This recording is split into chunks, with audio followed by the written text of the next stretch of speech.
Well, welcome again, everyone, to a study of what I have titled The New Religion, a historical overview leading up to the Christian social justice movement. This is the second lecture in a three-part series, and let us begin. In our last lecture, we saw in extremely brief fashion the big picture of shifting philosophies. The Premodern period, as we covered, was dominated by the fact that God is ultimate reality. Man is made in his image, and mankind's ultimate way of knowing is revelation. Debates over how to know God moved reason above revelation and moved the world into what we can call the modern period. The modern period was dominated by the ideas of the natural world as all there is, and individuality, autonomy, and reason were the touted philosophies of the day regarding man. It was modernism's divorce from revelation that made man stand against revelation altogether. As a result, reason began to be radically subjective and opposed to any sort of universal reality experienced by every man. Now, in this lecture, we will trace the ideas of what I've heard one theologian call a radical optimist, Karl Marx. He was a counter-Enlightenment thinker. We'll also move into what resulted from his thinking and others like him in a postmodern ideology, through to a present-day organization that we're all familiar with that relies heavily on Marxist ideas. So again, this is our pathway. This is where we've been, where we're at, and where we're going to go. So we're going to look at Marx and the failure of the counter-enlightenment, lecture 2, and then postmodernism and the changing terms of the debate. So let's begin. So leading up to our discussion of postmodernism, I think it'd be beneficial for us to talk just for a moment about the important German thinker Karl Marx. Marx was a product of the counter-enlightenment. He swam in the waters of philosophers such as Kant and Kant's later counterpart Friedrich Hegel. Robert Godfrey has described Marx as a radical optimist, and I believe this to be an accurate assessment after reading several things that Marx has published. I do believe that is a very accurate term. He was a radical optimist, not just an optimist, but a radical optimist. Marx, through his philosophy of history, gave the world the ideas of socialism and communism. Now, if you remember, one of the main charges against the individualism of the Enlightenment was the lost ethic of community. Marx applied his hatred of the individualistic and capitalistic ideas of the Enlightenment to an economic philosophy of history. We could rightly call this Marxism. Marx had a worldview. Marx, along with Friedrich Engels, codified their philosophical ideas in many publications. They wrote much, but the most popular of those publications was called the Communist Manifesto. The manifesto contains several familiar and emotionally attractive features. It presents a view of the world moving toward a utopia called communism. It had a doctrine of the end times. It presents a view of mankind as one in conflict and estrangement fundamentally between owners and employees. It had a doctrine of sin. It presents a view of the oneness of humanity, a oneness of prosperity, which led to equality for all, accomplished through a revolutionary event. It had a doctrine of salvation. It presents a view of man being liberated from oppression step by step through democratic socialism. It has a doctrine of sanctification. And it presents a view of the ultimate power which humanity should serve and worship to effect this change, and that ultimate power is the state. It has a doctrine of God.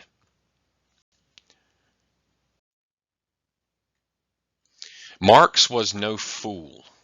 He understood that the Enlightenment turned what was previously seen as a vice into a virtue. Individualism, passion, and greed were now virtues in a capitalistic world, a world which the Enlightenment produced. William T. Dennison notes that, quote, Marx's analysis of property and money should make any Christian defender of or sympathizer with capitalism take notice. So Dennison is saying, look, Marx had a critique of capitalism, and Christians should take notice of what Marx is saying here. Marx says this: by possessing the property of buying everything, by possessing the property of appropriating all objects, money is thus the object of immanent possession. The universality of its property is the omnipotence of its being. It is therefore regarded as omnipotent.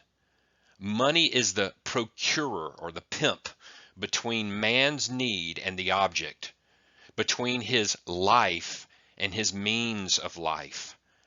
But that which mediates my life, Marx would say, also mediates the existence of other people for me. And for me, it is the other person. Marx goes on to say, the extent of the power of money is the extent of my power. Money's properties are the possessor's properties and essential powers.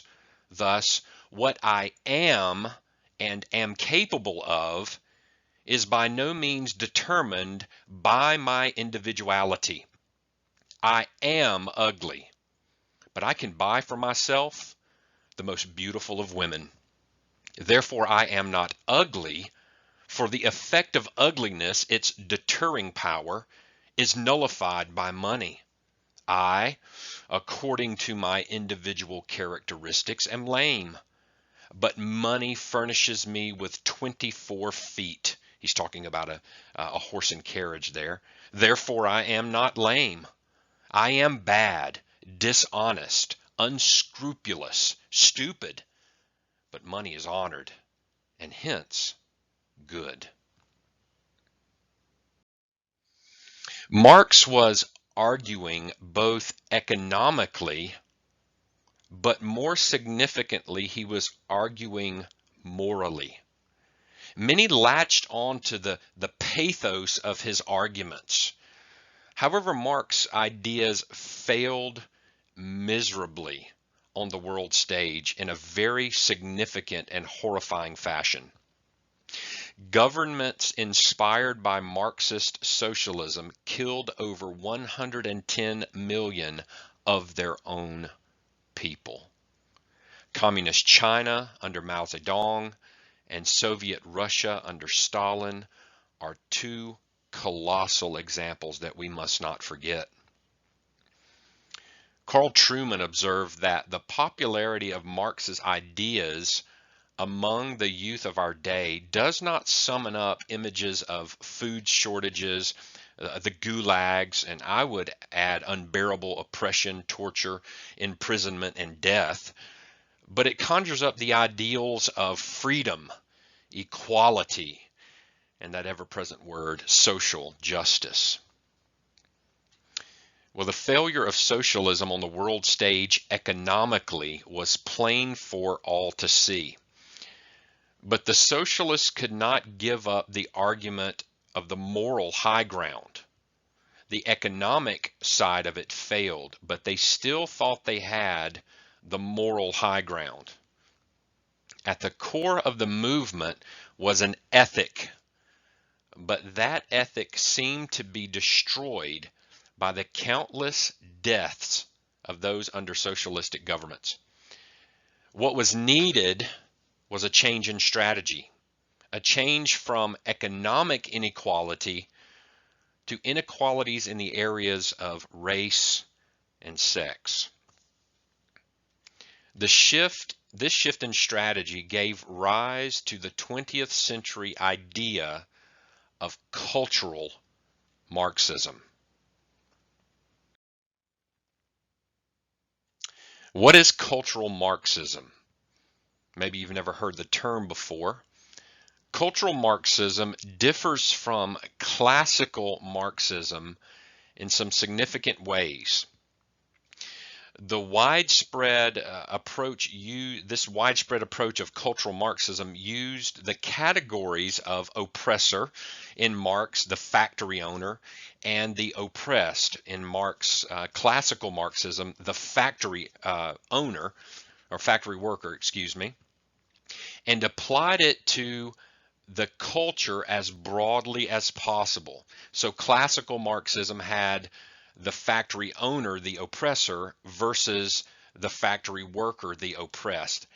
The cultural Marxists have taken those broad categories and applied it to culture as broadly as possible. Rather than an economic focus of oppressor and oppressed, the new Marxism focused on dividing groups along the lines of race, class, sex, sexual orientation, gender identity, physical ability, age, weight, etc., etc. They use as many identity markers as possible. How do the cultural Marxists divide society? What's their underlying philosophy? The cultural Marxists do this through what is called critical theory. Cultural Marxists do this through what is called critical theory. Now, according to critical theory, the cultural hegemony are the oppressors. Hegemony simply means dominance or influence over others as it relates to your country or social group.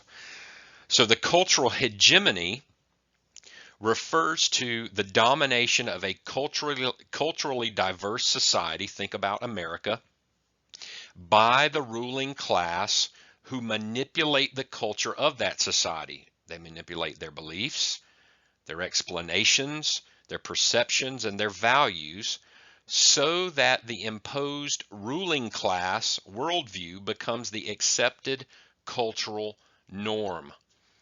It's a cultural power grab.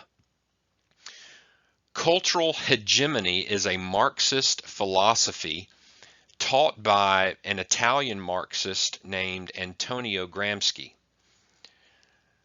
What does this mean for America? This means that the oppressors can be easily identified in America.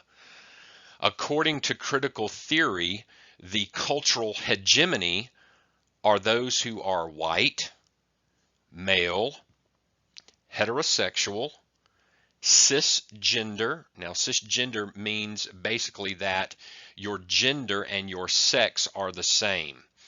For the longest time, the word sex and gender meant the same thing.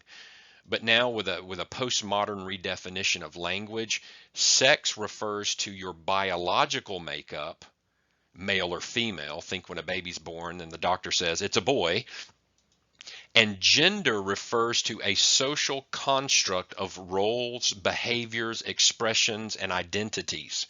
So this means that someone can be transgender and sexually be male, biologically male, yet transgender.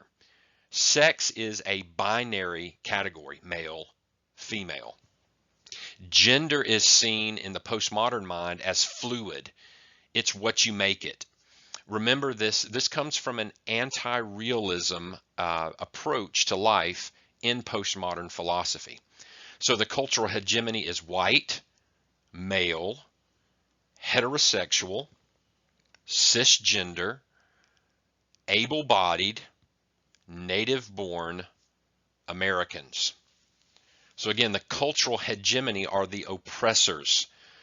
It refers to the domination of a culturally diverse society by the ruling class who manipulate the culture of that society. And again, what does that mean for America? Well, it's all those things. You're white, you're male, you're heterosexual, you're cisgender, you're able-bodied, and you're native-born American.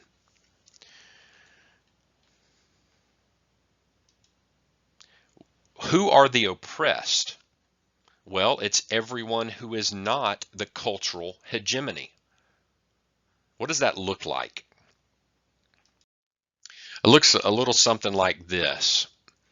So the cultural hegemony, other synonyms are the oppressors. You've heard some say it's the system or the man. When you hear someone say the man is keeping me down, they're normally referring to the cultural hegemony. Again, white, male, heterosexual, cisgendered, able-bodied, native-born, American. Well, who are the oppressed, the minority, the victims? Well, as opposed to white people, it's normally referred to as people of color. As opposed to male, it's females. Now, the interesting thing here is that females make up over 50% of the population in America. You wouldn't consider females a minority. But because postmodernism and critical theory divides up the cultural hegemony into these categories of white, male, heterosexual, etc., females are then seen, because they're not males, as a minority, not by head count, but by the fact that they are female.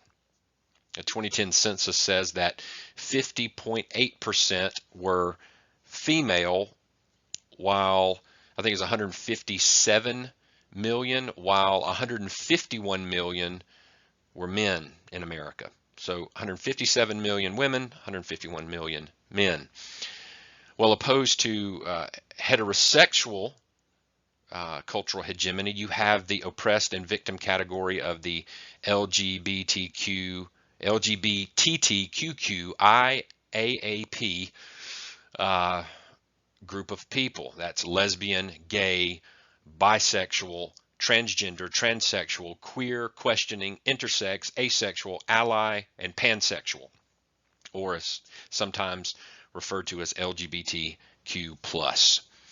Well, if you're not cisgender, if your sex doesn't agree with your gender, then you are in the oppressed or victim category of transgender.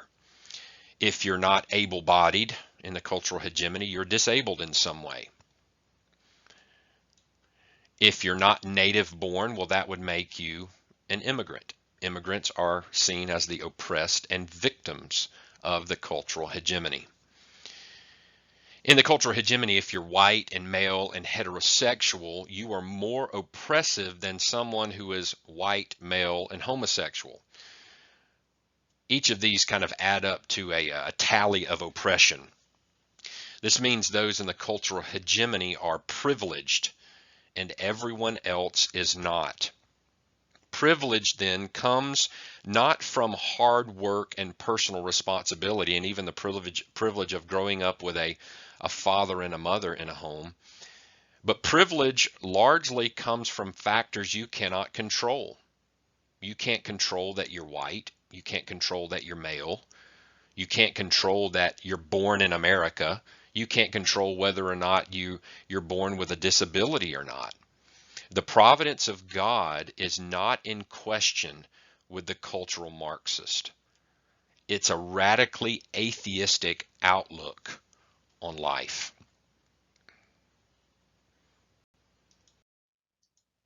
For critical theory, there's some big ideas. There's the idea that identity is not who you are as an individual, it's your group identity.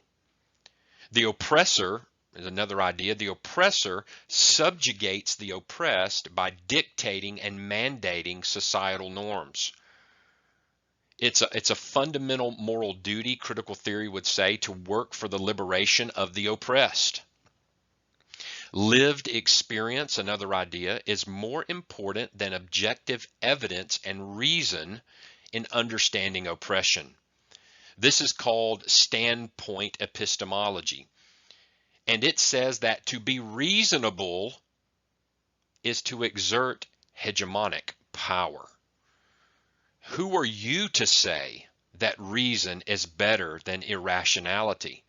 You've heard the my truth is my truth and your truth is your truth. Well, that's standpoint epistemology.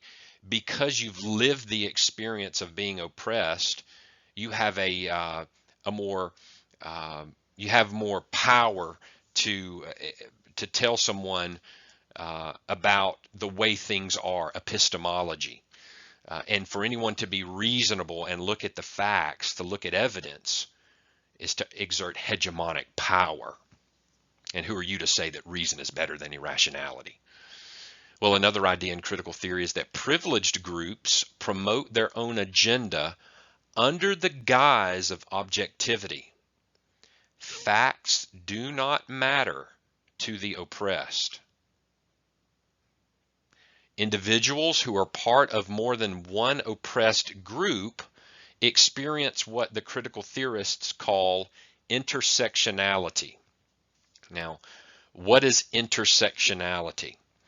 Rosaria Butterfield has called intersectionality, quote, the belief that who you truly are is measured by how many victim statuses you can claim, with human dignity only accruing through the intolerance of disagreement of any kind. It's called virtue signaling, if you've ever heard that term. This means the more intersections you can claim in the victim category, the more authority or power you possess. Victimhood then becomes the lens through which you interpret the world. Notice, however, that many of the victim categories are things which an individual cannot choose. They are non-volitional categories such as place of birth, whether you're a native or an immigrant, your ethnicity, African, English, Chinese, etc., your sex, male or female, and in some cases, disability. A humble recognition and submission to God's providential hand in forming who you are and where you live is out of the question for the cultural Marxist. What does this look like? Well, each of these categories of oppression can be helpfully understood in sort of a Venn diagram. This diagram shows the possible relations between the various types of categories of oppression.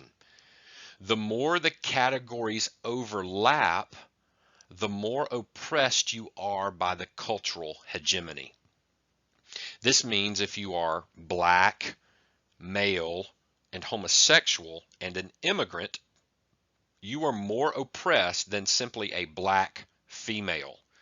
You have more categories of oppression that intersect.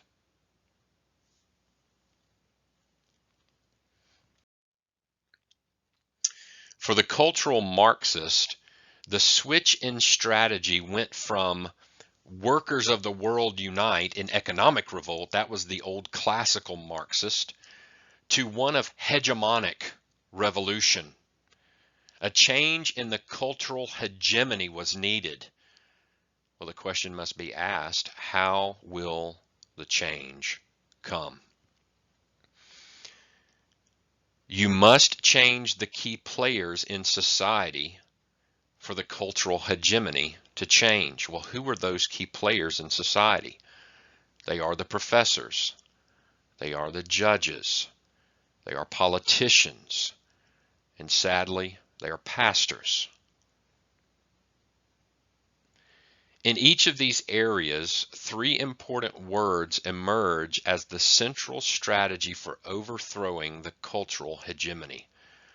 Those three words are diversity, inclusion, and equity.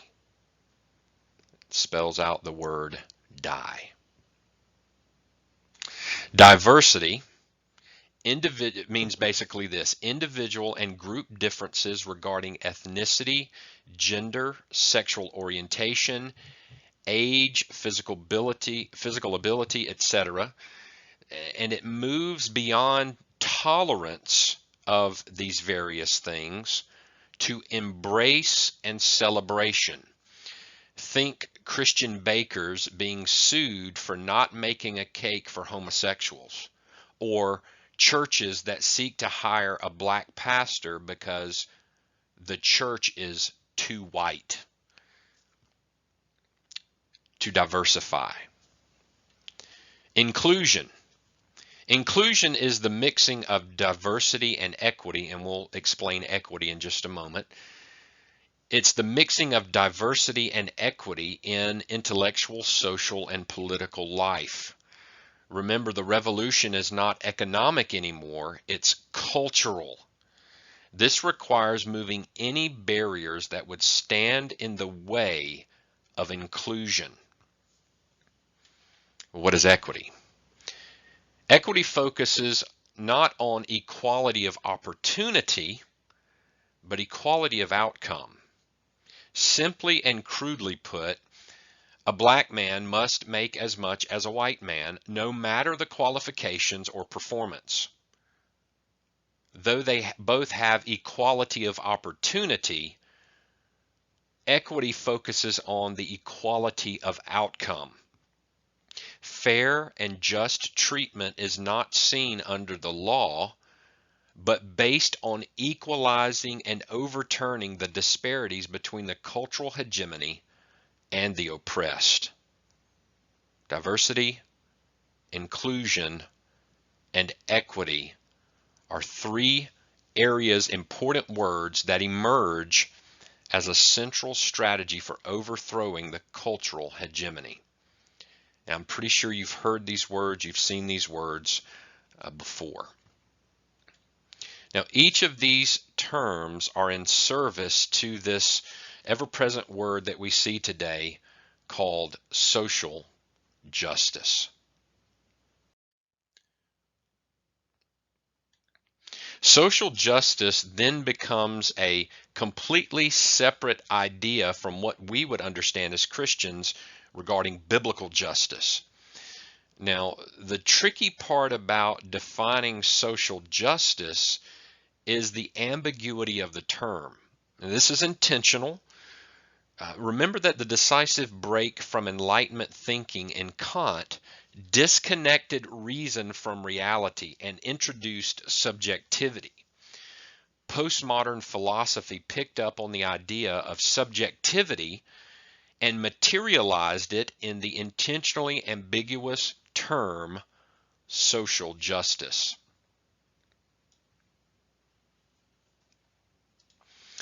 Since this series of lectures is not a biblical explanation of the fixed standard of justice, a pre-modern idea, or the role of the church in cultural issues, just suffice it to say that social justice can be loosely defined as the distribution of wealth, opportunities, and privileges within a society, regardless of individual choices or actions, and completely based on moral judgment of past events, current conditions, and group conflict. Let me say that one more time. Social justice can be loosely defined as the distribution of wealth, opportunities, and privileges within a society, regardless of individual choices or actions, and completely based upon the moral judgment of past events, current conditions, and group conflict. Remember, diversity, inclusion, and equity.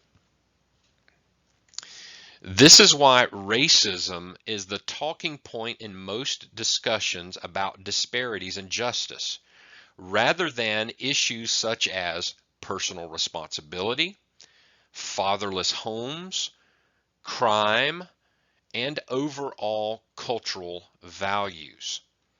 The terms of the debate have changed. Justice is now a social construct, relatively and culturally defined. What is a virtue one day can be a vice the very next day. And anyone who examines the facts is a racist or a fascist. Social justice finds its home with ideas such as identity politics and socialism. It is focused on group conflict rather than the justice of individual conduct or justice for individuals. Remember, cultural Marxism is concerned with class conflicts, the haves and the have-nots, the cultural hegemony, and everyone who is not them. Social justice is the nebulous term that is touted in any situation where a perceived injustice occurs. Now, the three big areas that social justice is concerned with, right now at least, are race, issues of complementarianism, and sex. So let's take a brief minute to talk about each of those. Regarding race, racism is ordinary and baked into who white people are. Remember, the cultural hegemony is white, male, heterosexual, cisgender, able-bodied, native-born American. Well, in the issue of social justice regarding race, the critical theorists say racism is ordinary and baked into who white people are. To be white is to be racist. This is called, in some ways, unconscious bias. You don't even know you have it, though you have it. Everything is centered around the clash of the cultural hegemony, whiteness or white privilege, and those who are disadvantaged by white privilege. This is the new racism. This is the new definition. How the oppressed feel is enough to claim the cultural hegemony is guilty of racism regardless of the facts. This means who you are, this means those who are not the cultural hegemony are more qualified to speak about racism and oppression than those in the cultural hegemony. Vodi Balcom has called this magic melanin. Those who are part of the cultural hegemony are implicitly guilty of racism and are accountable for racial injustice. Those who are not part of the cultural hegemony but agree with the cultural hegemony are labeled, quote, a sellout, an Uncle Tom, and as Joe Biden has said recently, not black enough.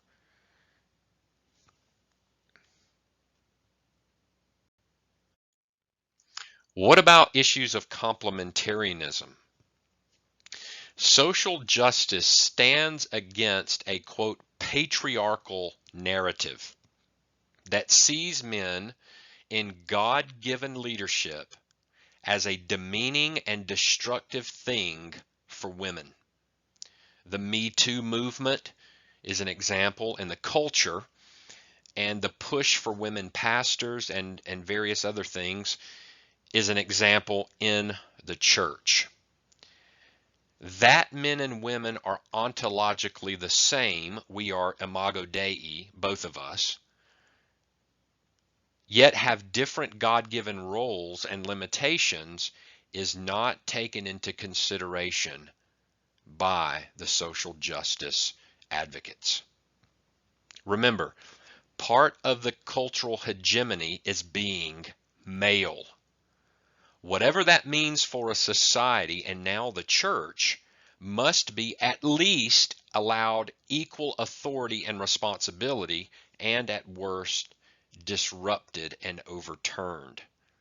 Not only should there be equal authority and responsibility for a woman in the pulpit and in the home and in other areas of life, at least, at worst, those things must be disrupted and overturned. This is the hegemonic revolution with regard to male-female roles, responsibilities, and the like. Well, with regarding sex, human sexuality in the social justice mindset is socially constructed. Because human sexuality is a social construct according to the postmodern mind, pronouns can be fluid when describing gender. God-given sex categories of biological male and female are now separated from the once synonymous term gender. Remember, cisgender means not only are you biologically male, your gender is male as well. Now you can be biologically male and identify as a female gender or a transgender. Science as a means of knowing is a construct of the hegemony and must be denied. Think about that. Remember, postmodernism is anti-realist. Reason and reality have been fundamentally disconnected. This means anyone not in the hegemony of heterosexuality can be considered a sexual minority. If you're not heterosexual, then you can be considered a sexual minority and claim intersectional oppression. Those in this category are awarded when they go public because it takes bravery to stand against the hegemonic oppression of heterosexuality. Remember the Bruce Jenner situation several years ago. In one view, he could be seen as a hegemonic sexual oppressor back in the day when he was competing in the Olympics, but now, due to his lifestyle and his changes and his choices, he's considered a brave sexual minority.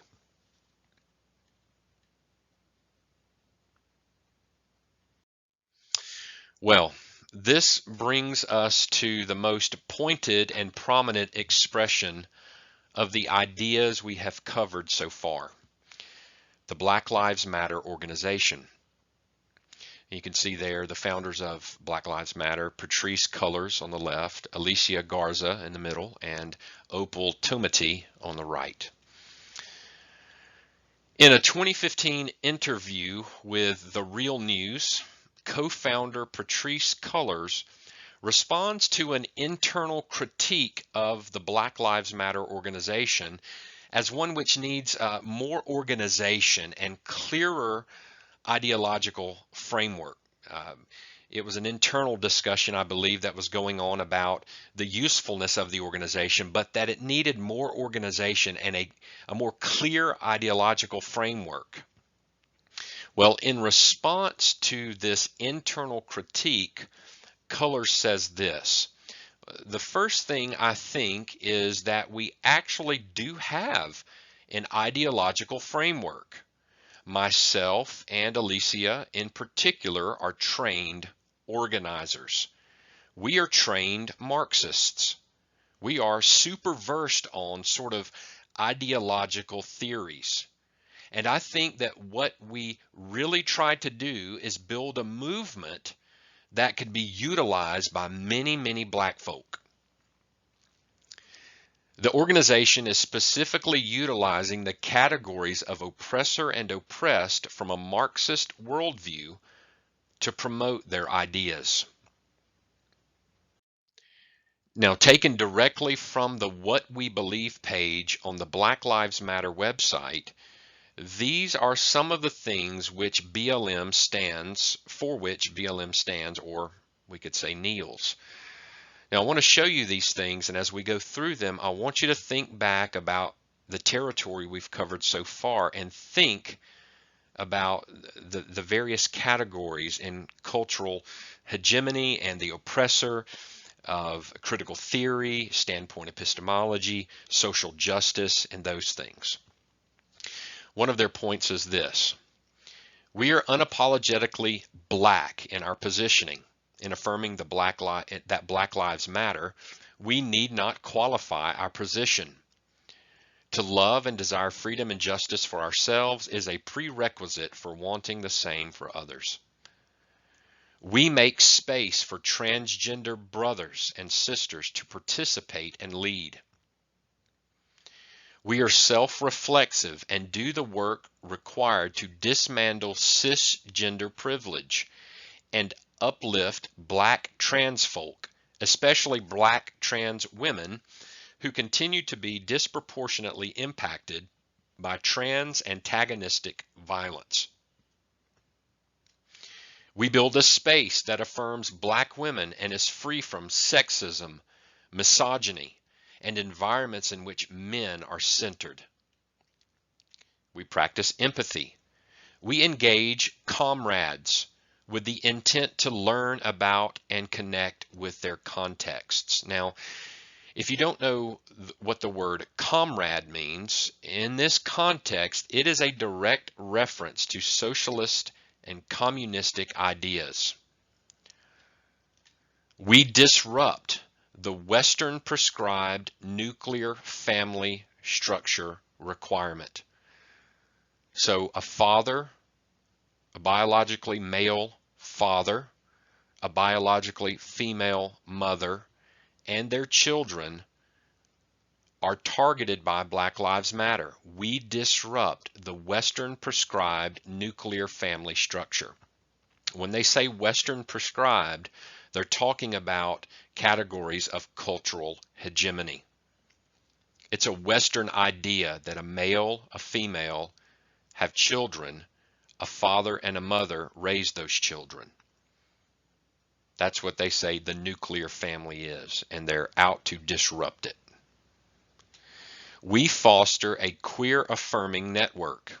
When we gather, we do so with the intention of freeing ourselves from the tight grip of heteronormative thinking like a heterosexual, thinking that a man and a woman is a proper relationship of love, or rather the belief that all in the world are heterosexual unless she, he, or they disclose otherwise. So they foster a queer affirming network. We cultivate an intergenerational and communal network free from ageism. We believe that all people, regardless of age, show up with the capacity to lead and to learn. And again, these things were taken, and there's only some of the things they affirm, but these are some of the bigger ones in my mind that stick out with regard to the content we're covering today. And you can see that at blacklivesmatter.com/what we believe. So can a Christian stand for these things? Can a Christian become an ally, a quote, as they say, comrade, and still maintain orthodoxy? Well, we've covered a lot in a very, very brief time. The failure of a Marxist revolution, just to recap, in economic terms on the world stage, demanded a shift in strategy. That strategy was rebranding the oppressors and the oppressed categories of cultural hegemony and those who were not part of the cultural hegemony, the haves and the have-nots.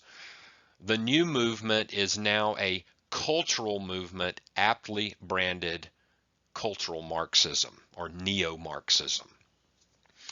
Now, the various tools of the cultural Marxists, as we saw, are things such as critical theory, intersectionality, and social justice. Social justice has three main areas of concern: issues of race, complementarianism, and sex. Now, as one of many examples, all of these ideas are found in the current organization called Black Lives Matter.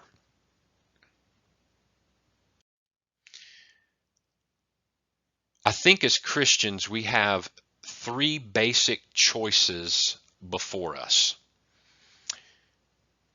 when we're looking at the world. Our first choice is that we can be people of the book.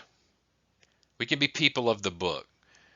This is what we discovered in the past, a quote-unquote pre-modern idea. Is revelation central? Is it foundational? Is it enough?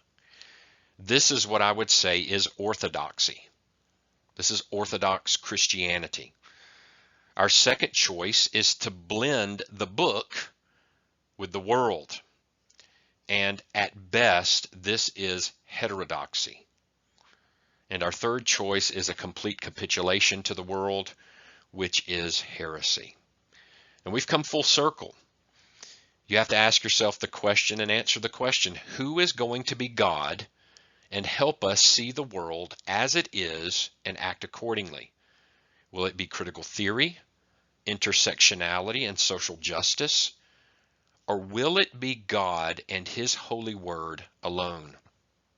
Imagine just a moment for me, a man who believes his wife to be a perfect wife, but he tells her she is not enough. She is infallible. She is inerrant, but she is not enough. How long do you think that relationship will last? What could cut more deeply than a man who was loved perfectly by his wife, yet told she was not enough? It's one thing, beloved, to stand for inerrancy and infallibility, the perfection of Scripture. But it is another thing to say or act like Scripture is not enough. Is Scripture, all of Scripture, sufficient? God forbid we should say that she is infallible and inerrant, but she is not enough. Well, in our final lecture, we will briefly explore how this Trojan horse of social justice has made headway in the church. The Lord bless you as you study these things and give you a clear and understanding mind. God bless you.